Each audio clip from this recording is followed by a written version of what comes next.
Ok. Melina, boa noite. Na... Amém. Ok. Na última aula, terça-feira passada, a gente começou a estudar sobre Mashiach, a gente falou algumas introduções, e eu queria hoje ler com vocês um trecho do Maimônides, para reforçar aquilo que a gente falou semana passada, de que Mashiach, se a gente não estuda, parece um conto de fada. Chas Shalom. Então, eu queria ler com vocês o Maimônides, e eu queria mostrar para vocês como funciona a estrutura do Maimônides, para vocês entenderem como que o Mashiach entra em tudo isso, e como ele faz parte do esqueleto da estrutura do judaísmo. Sem Mashiach, não existe o judaísmo. Igual que a gente falou semana passada, é igual que a gente fala, alguém fala, eu faço toda a Torá, só que não acredito em Deus. Isso é um pilar. Se você não acredita em Deus, o prédio cai. Se você não acredita em Mashiach, o prédio também cai. Então vamos entender hoje um pouco por que é tão importante e como isso faz parte da estrutura de toda a Torá. E isso é importante, que na hora que a gente vai olhar o Mashiach dentro desse contexto, vai ficar mais fácil para a gente se relacionar com o assunto Mashiach. E não fica aquele negócio meio no ar, meio imaginativo, como a gente falou, tem aquelas coisas que podem acontecer e aquilo que vai acontecer. Então eu vou ler com vocês aqui, eu vou abrir o Maimônides.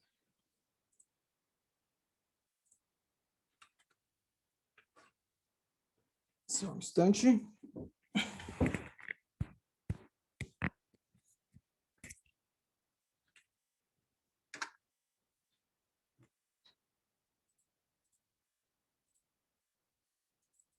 Ok, eu já mostrei para vocês esse site um dia, ele é fantástico, cefaria.org. Você coloca aqui, ele traduz para o inglês e com o botão direito você clica, ele fica português. Aqui você tem, já vou mostrar aqui já de português direto. Ó, aqui, Tanakh, Mishnah, Talmud, Midrash, tem milhões de livros aqui. Então, eu queria pegar com vocês a Halakha, a lei judaica, tá? A lei, ela se baseia, obviamente, na Torá. Aqui temos o Tanakh, rapidamente.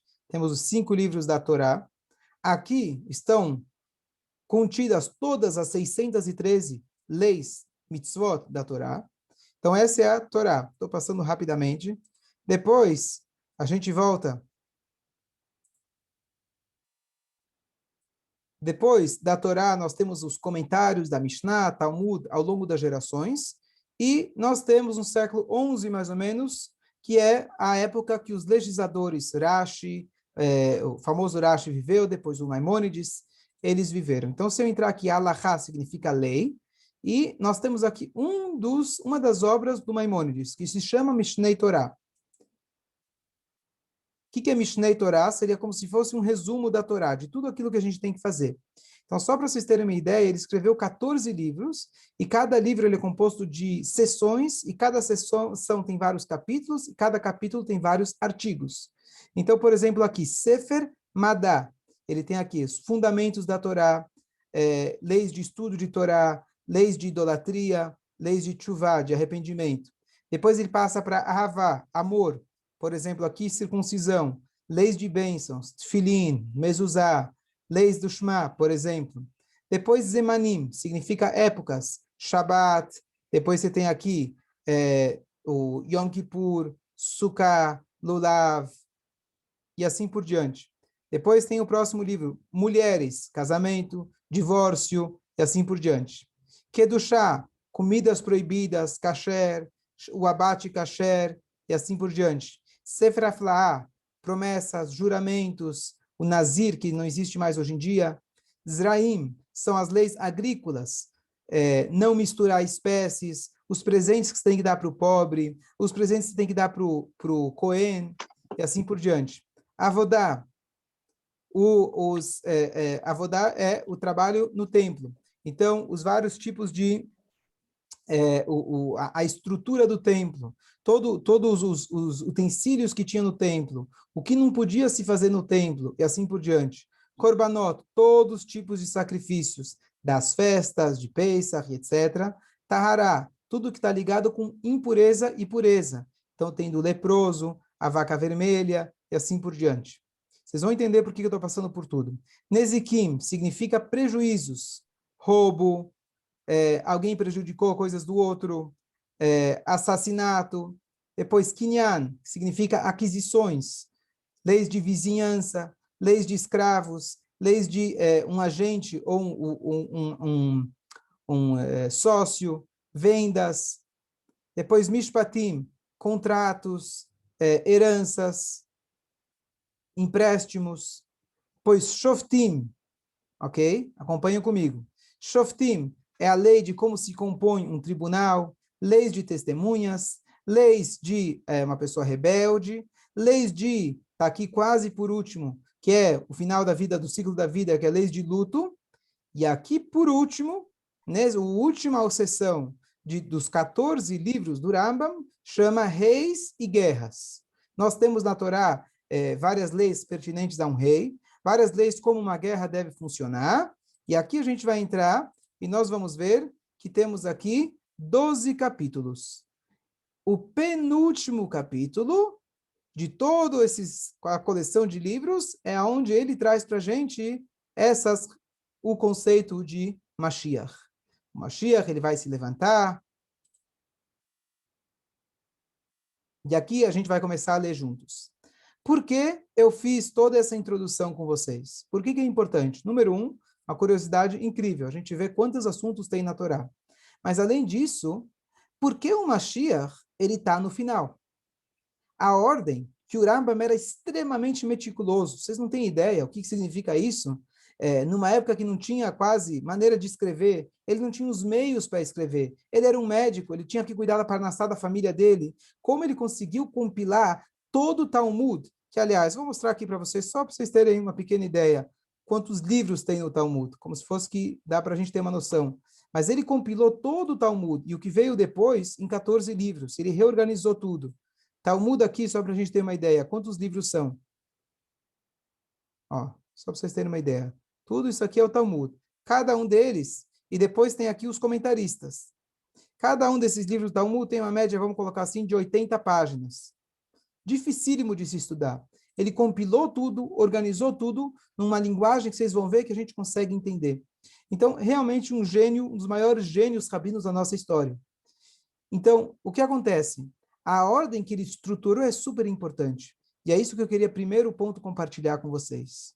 O Mashiach, ele ficou por último, porque ele é o objetivo de tudo. Ele começou lá no início, Maimônides, quem lembra, falando sobre as leis, inclusive ele fala sobre a criação do mundo e etc., como o mundo ele é formado, para passar para as leis para a gente, o que a gente faz ao longo do nosso dia, depois ao longo das nossas festividades, momentos esporádicos, e assim ele foi construindo. O último dos últimos, ele deixou o conceito de Mashiach. Por quê? Aqui a gente já tem uma dica especial, que o último capítulo do livro, a última página do livro, é o que resolve tudo aquilo que ficou em aberto ao longo daquele romance, ao longo daquela novela. Esse capítulo é o objetivo de tudo. E vocês vão entender por que o Mashiach é o objetivo, e não como muitos interpretam como um prêmio. Mashiach não é um prêmio. Se comporta bem, você vai ganhar um prêmio chamado Mashiach. Não. Mashiach é uma consequência, mas é uma consequência necessária. O que é essa consequência? O que é o que a gente está esperando com Mashiach? E por que isso é tão importante? Então, isso também, uma vez que a gente só abrir o livro do Rambam, já fica mais fácil da gente entender. O Rambam, ele vem falar para nós o que pode e o que não pode. Simples. Ele é um livro de leis. Ele tem outros livros de filosofia. Nesse livro não tem filosofia. Tem o que pode e o que não pode. Ele diz, na introdução, que se você ler a Torá escrita e ler o meu livro, você sabe tudo o que você tem que fazer do judaísmo. Hoje, na prática, a gente não segue a opinião dele unicamente, então a gente precisa conhecer outros livros. Mas, se você ler a Torá e você ler esses 14 livros, você sabe de todos os assuntos possíveis que tem na Torá. Agora, o que acontece? Se você começa a ler o Rambam, ele é extremamente organizado, estruturado, e ele está falando simplesmente o que pode, o que não pode, como pode e quando pode. Uma pessoa ou um livro que ele é todo apresentado dessa forma, ele não vai chegar no final e falar, bom, a gente vai todo mundo voando pelas estrelas, vamos chegar em Israel e vai caber todo mundo e vai ressuscitar todo mundo. Não. O conceito que ele vai apresentar é na mesma lógica, na mesma estrutura que ele apresentou todo o resto da Torá. Quando ele falava das leis mais complexas e complicadas, ele chegou nos mínimos detalhes de maneira lógica, estruturada e baseada, obviamente, nos versículos da própria Torá. Então, o primeiro conceito que eu quero falar com vocês, que esse Rambam, na verdade, ele esclarece para nós e facilita para a gente conseguir se relacionar com esse conceito. Então, vamos ler com vocês, vamos ler juntos, essa primeira alahá que ele coloca para a gente, nesse conceito de Mashiach. Vamos descer novamente até o final. Reis e guerras. Capítulo 11. O rei Messias surgirá e restabelecerá a monarquia de David como era nos tempos anteriores. Ele construirá o santuário, o Beit HaMikdash, e reunirá os dispersos de Israel todos. Os dispersos de Israel. Todos os estatutos anteriores serão restaurados como antes. É só nessas 3 linhas que a gente vai focar o shiur de hoje. Vamos ler de novo. Mashiach surgirá. Primeira coisa que a gente já tem uma dica, que ele vai ser uma pessoa. As pessoas, quando começam a estudar, falam, não, então isso vai ser uma época. Não, é um rei Messias. E aqui, novamente, não é um livro a ser reinterpretado, é um livro de leis. Está muito claro, o preto no branco. Rei Messias surgirá. Qual que é o papel dele? A primeira coisa, ele vai reestabelecer a monarquia de Davi como era nos tempos anteriores. Então, vamos tentar entender melhor o que significa, qual que era o papel de Davi Amelech. Na estrutura judaica, nós temos hoje em dia a falta de vários componentes importantíssimos, vitais para uma vida judaica. Nós mantemos tudo que é possível manter hoje em dia, mas dentro de uma estrutura ideal, nós precisávamos ter uma terra nossa e um único rei soberano a esse povo. Isso aconteceu na nossa história ao longo de um bom tempo. Alguns reis fizeram o seu papel, outros, infelizmente, não. Mas o primeiro rei que fez esse papel da melhor maneira possível foi o rei David. O rei David, ele está mais ou menos... eu ia falar a data, 2000, mais ou menos do ano 2800 da criação do mundo. Tá boa a pergunta, Bruno, vamos deixar para depois. Gostei da outra pergunta, me lembro daqui a pouco. Então, esse rei Mashiach, ele tem que ser descendente de Davi. Mas quem é Davi? A gente sempre canta de Davi. O que o Davi é tão importante? A gente canta dele, era uma pessoa importante, um guerreiro. Mas qual que é a importância, qual é a função de um rei dentro da estrutura judaica? Então, no cenário ideal, todos nós morando em Israel, como já aconteceu lá atrás. O povo de Israel precisa de uma liderança. A liderança não é democrática. A liderança é monárquica. Esse é o regime ideal pela Torá. Fazer o quê? Mashiach chegar, a gente vai retroceder? A gente vai voltar para uma época de monarquia? Você sabe o que os reis faziam na época? Quanto que sofreu por causa desse feudalismo um pouco mais recente e dos reinados que eles abusavam e faziam o que eles queriam? E ainda se você ler na Torá, o rei ele é capaz, ele pode matar alguém simplesmente porque aquele cara deu uma, vamos chamar assim, uma piscada de olho. O que é isso? Então, se a gente for ler a Torá, qual é o papel de um rei? O rei é uma pessoa que ele tinha que carregar consigo, ele tinha que ter 2 livros de Torá, 2 Sifrei Torá. Um guardado em casa e um outro livro da Torá, um rolo da Torá inteiro, que ele estava sempre com esse livro da Torá. E se a gente for observar melhor quais são as exigências que a Torá tem para um rei, é uma pessoa que ela vive inteiramente à mercê da vontade divina.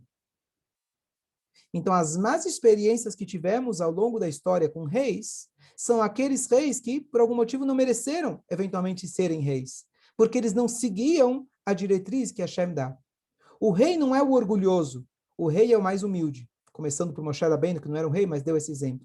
Então, a monarquia é a melhor, é a ideal, contanto que o rei ele saiba as respostas para todos os problemas. A democracia é a melhor solução no cenário ideal, no cenário atual. Mas se, teoricamente, eu tivesse um rei Salomão, por exemplo, que ele tem as soluções salomônicas para todas as situações, pronto, não tem discussão. Está unificado, como o Bruno perguntou. Então, essa é a posição, e esse rei, na verdade, ele garante a manutenção, ele garante a continuidade do nosso povo. Uma das funções é, se tiver guerras, ele é encarregado dessa guerra. Ele é encarregado do povo. E ele é a pessoa que assume responsabilidade pelos grandes problemas do povo. Então é importantíssimo nós termos lideranças. Hoje a gente não tem nada que a gente possa comparar com esse tipo de liderança que a gente tinha antigamente. Mas isso é algo essencial para a estrutura do nosso povo. Termos um rei. Esse rei seria como se fosse o canal direto, pelo menos um dos canais diretos, povo de Israel e Deus. Ele era a pessoa que representava Deus em todas as suas atitudes. Davi Amelech era 100% dedicado ao povo, assim também como Shlomo Amelech e os demais reis que foram louvados ao longo da história. Então, essa figura é essencial para que nós possamos viver uma nova era. Qual que é essa nova era? Só um segundo, vou parar para se alguém quiser fazer comentários, perguntas. Então, a segunda coisa que ele tem que fazer, eu parei minha frase no meio antes, eu vou passar um pouco adiante, aí eu vou concluir aquela minha frase. A segunda coisa que ele tem que fazer, ele construirá o santuário e reunirá os dispersos de Israel. O que significa construir o santuário? Por que Mashiach tem que construir um tal de prédio? Por que ele tem que construir uma tal de casa? Porque essa casa também faz parte da estrutura judaica ideal. Enquanto você não tem essa casa, o judaísmo está faltando. As mitzvot que nós podemos cumprir atualmente é mais ou menos 1/3 do que a Torá descreve para nós. E depois disso, ele conclui dizendo que ele vai reunir todos os dispersos, ou seja, essa oportunidade de ter um reinado unificado, de você ter uma casa de reunião, aonde também ela é a ponte entre o planeta Terra e os céus. Não é à toa que Jerusalém e Israel, de forma geral, é a terra talvez mais... Opa, estão me ouvindo? O Elvio falou que está sumindo minha voz, está me ouvindo? Não, é a terra mais concorrida. Jerusalém é a cidade do mundo, provavelmente, que mais sangue foi derramado ao longo da história, lutando por ela. Obrigado. Por quê? Porque realmente lá é o portão para os céus. Eu posso elaborar bastante em cada um desses conceitos, Beit HaMikdash, rei, mas eu acho que em outros shurim a gente já falou a respeito disso. Terceiro ponto, essa oportunidade não vai ser exclusiva para alguns, ela vai ser exclusiva para todo o nosso povo. Todos nós vamos ter a oportunidade de poder cumprir, de frequentar essa casa e ter esse rei. E agora vem o quarto ponto, que aqui a gente vai conseguir entender o que é Mashiach de verdade. Então ele fala aqui, ele vai surgir, vai ter um rei, ele vai construir o santuário e vai reunir os dispersos de Israel. Agora ele fala, todos os estatutos anteriores serão restaurados como antes. Essa é a frase mais importante, acho que de todos os shiurim que a gente vai falar. O que é Mashiach? Todos os estatutos anteriores serão restaurados como antes. O que significa isso? O que significa é o seguinte, que essa frase está dizendo que Mashiach ele precisa fazer A, B, C, D. Ok. Para quê? Para que através disso a gente vai poder voltar a cumprir todas as leis da Torá. Tendo um rei, tendo um templo e tendo a união do povo, nós temos novamente a oportunidade de cumprir tudo aquilo que a Torá descreveu para nós como um cenário ideal. Agora deixa eu explicar um pouco melhor. Conto que uma vez um cara estava passando na rua, ele viu 2 funcionários públicos. Um estava cavando buracos e o segundo estava tampando os buracos. Ele chegou e falou, mas que estranho, um cava, outro tampa. Ele falou, por que vocês estão fazendo? Ele falou, olha, na verdade nós somos em 3. Um cava, o outro semeia e o outro tampa. Mas o cara que semeia passou mal, pegou Covid. Você acha que eu vou parar de trabalhar porque ele deixou de vir? Nós somos comprometidos. Uma pessoa que ele faz as mitzvot, E ele fala, bom, eu faço mitzvot, eu deixo Deus feliz. Mas ele esquece de Mashiach, é igualzinho o cara que está plantando, ele está cavando o buraco, e ele não sabe qual que é o intuito de cavar o buraco. Por ele, coloca a tefilim de manhã, vai dormir à noite, faz o Shema Israel, faz a tefilá, está tudo muito bom. Mas para que você está fazendo tudo isso? Não, estou fazendo, porque Deus quer. Ótimo, mas o que Deus quer? O que ele está esperando de você? Se você não sabe que aqui está se fazendo uma plantação e o patrão está querendo que ele vai poder colher aqui e poder fazer um pão, então você perdeu todo o intuito. Por isso, usando as palavras do Elvio, é uma espinha dorsal do judaísmo essa crença em Mashiach. Você imagina alguém, Yosef, você lá trabalhando numa obra. Você chega para um peão e ele está lá trabalhando há 8 meses numa obra. E alguém curioso passa lá e fala, mas o que vai ser aqui essa obra? Olha, não tenho a mínima ideia. Eu chego aqui todo dia e eu boto os tijolos. Você daria algum dia alguma promoção para esse cara? Negativo. Se você está envolvido na obra, no mínimo está curioso para saber quem vai vir aqui, o que vai ser? Vai ser uma loja, um supermercado, um prédio comercial, Bom, um prédio residencial? Se você não sabe o o que bom ele está... operário, ele sente que ele está fazendo o prédio. Exatamente, exatamente. Então, se Não chega um está judeu colocando e ele tijolo, está fala, fazendo eu o coloco o prédio. tefilim, eu sou religioso, eu faço de A a Z do judaísmo, mas você não entendeu que nós estamos construindo um projeto. E o Rambam fez questão de deixar a última alahá, o último praticamente capítulo, de todos os 14, para mostrar para você qual é o objetivo de tudo. Tudo o que eu contei para você até agora era para a gente chegar nesse momento ideal que todos, por isso a gente precisa ter reunião de todos, vão poder cumprir as mitzvot. Por quê? Teremos as condições físicas para isso, um templo, e teremos as condições emocionais para isso, porque estaremos unidos, e teremos um rei que ele vai incentivar a gente a fazer tudo isso. Se você tem todas as condições, você vai fazer. Se você tem um incentivo, se você tem incentivo emocional, digo, espiritual, se você tem a oportunidade de fazer, não adianta você querer dar tzedakah e não tem dinheiro no bolso. Não adianta você querer amar ao próximo e você nem sabe se teu vizinho ele é ou não é teu irmão. Então você vai ter todas as oportunidades de cumprir a mitzvah na maneira para a qual Deus projetou o mundo. Tudo o que nós fazemos hoje é apenas um preparo para essa época. Por enquanto, aqui o Rambam não falou nenhum milagre. Claro, você vai dizer, bom, conseguir reunir todo mundo é um milagre. E aqui eu já posso entrar no tema da próxima aula, mas não necessariamente. Especialmente nos dias de hoje, nós temos inúmeros exemplos como uma pessoa, ela muda o mundo inteiro, literalmente. Um pequeno vírus, que na ponta de uma agulha cabe mais de 1 bilhão, ele conseguiu transformar o mundo inteiro. Com a comunicação que nós temos hoje, não é impossível. Claro que é maravilhoso, é uma coisa que até espanta, mas não é algo contra as leis da natureza dizer que um ser humano ele é capaz de transformar o pensamento de 6, 7 bilhões de habitantes. Não é impossível. Por quê? Hoje nós temos a comunicação fácil para isso.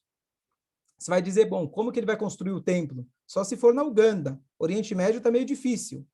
Vamos chegar lá, é um pouco mais difícil da gente entender isso, mas tirando a parte, digamos, a parte política disso, a parte o enfrentamento que ele vai ter para poder conseguir chegar nisso, mas o fato de construir uma casa, construir um lugar maravilhoso, quantas sinagogas a gente não tem construída? É tão difícil construir o templo? Ele vai orientar, a gente vai juntar a grana e vamos fazer. Não é algo fora da natureza. É maravilhoso. Tirar a mesquita de lá. É difícil a gente imaginar como que isso vai se conciliar com a situação atual. Vamos deixar isso para depois. Mas o que eu quero dizer é que, por enquanto, não tem algo fora da natureza. Não tem algo fora da natureza. Eu vou te dizer mais. Ontem eu estava sentado com um cara, ele mora aqui no Brasil, cresceu aqui, foi uma vez para Israel, ele disse para mim que ele tem a solução para o Oriente Médio. Eu falei, vai para lá que você vai ser mais um. Tá certo? A Golda Meir falou na época que ela era presidente de não sei quantos milhões de presidentes, né? Israel, todo mundo é um presidente. Então, mas vamos dizer, chegou uma pessoa e veio com a solução. Se eu soubesse qual estaria fácil. Mas ele veio com uma solução, apresentou uma solução. O Trump tentou, tantos tentaram, e ele conseguiu solucionar. Eu não vou entrar agora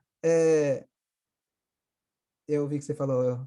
Então, não vou entrar agora nesse detalhe. O que eu estou falando é apenas que não é algo fora da natureza. Não é algo como a gente fala, contos de fada. Vamos ver como isso vai acontecer em mais detalhes, mas o único ponto e mais importante de tudo que a gente falou é que Mashiach ele está vindo para concretizar não as suas vontades, não ser uma salvação, como você falou. Ele vai me salvar dos meus tsures, dos meus problemas. Isso é consequência e até, digamos, secundário. O que must happen, o que precisa acontecer, vai acontecer. Deus criou o mundo e ele quer o prédio pronto. O prédio vai ficar pronto. É bom você entrar, é bom você logo entrar nesse canal, entrar nessa vibração, entender para que o prédio está feito, para que quando ele fique feito, você não vai ficar, opa, eu não sabia para que era. É bom você já começar a se preparar, vendo, visualizando o que vai acontecer. O que vai acontecer é uma oportunidade da gente ler tudo o que está na Torá e cumprir o que está na Torá. Por que isso é tão importante? Vamos deixar para a próxima pergunta, para o próximo shiur, se Deus quiser. Mas, basicamente, se nós temos a Torá, quem estava no shiur de hoje de manhã, nós temos a introdução da espiritualidade dentro de todas as áreas da nossa vida. Isso é o plano de Deus. O prédio que ele decidiu criar como a gente falou hoje, o Ashrei, que ele passa por todo o alfabeto, a nossa missão e o plano de Hashem é trazer a espiritualidade, a consciência em todas as áreas da nossa vida. A gente elabora mais, se Deus quiser, na próxima aula.